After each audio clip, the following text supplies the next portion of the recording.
Le ministère de l'enseignement de base, de l'alphabétisation et de la promotion des langues nationales, qui gère le plus grand nombre de travailleurs de la fonction publique, fait face à de nombreux défis dans la gestion des carrières de ses agents. C'est pourquoi, en ce début d'année, ce département ministériel veut jeter les bases de solutions durables pour une gestion efficace de ses ressources humaines. Ce cadre de concertation des responsables de la gestion des ressources humaines est donc le lieu pour l'ensemble des acteurs de mener des échanges en vue de coordonner et de renforcer la gestion du personnel tout en prenant en compte les réalités actuelles du pays. Jacques Sostène Dengara, ministre chargé de l'enseignement de base, soutient que la réforme du système éducatif commence par la bonne gestion de la carrière des enseignants. Le ministère va se pencher sur cette situation. D'ailleurs, le tout premier conseil de cabinet du Premier ministre a été consacré à la gestion de la carrière des enseignants du ministère en charge de l'enseignement de base. C'était le 2 janvier. Pendant près de 3 heures, la question a été débattue, la question a été mise sur la table.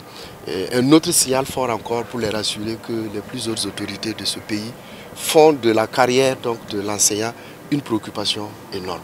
Et ils font des sacrifices énormes en étant sur le terrain.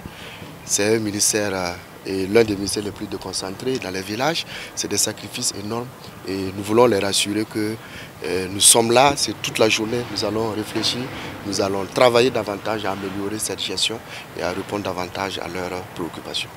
Le ministère chargé de l'enseignement de base met également un point d'honneur sur l'accessibilité de l'éducation en cette période de crise sécuritaire. Grâce aux efforts déployés par les forces combattantes, plusieurs personnes déplacées internes regagnent leur village d'origine. Chose qui pour Jacques Sostène Dengara a permis de rouvrir plus de 500 écoles en fin novembre 2024.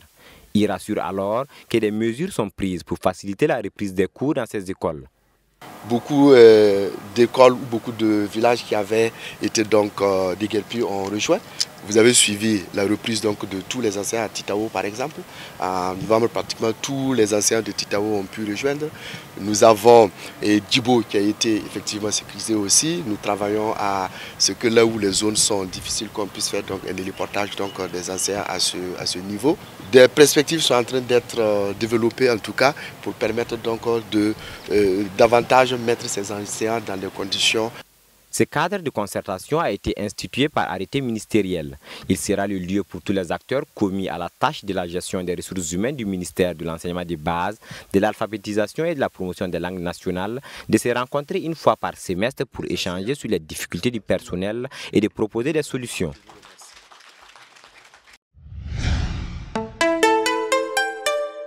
Truy TV, la télé interactive.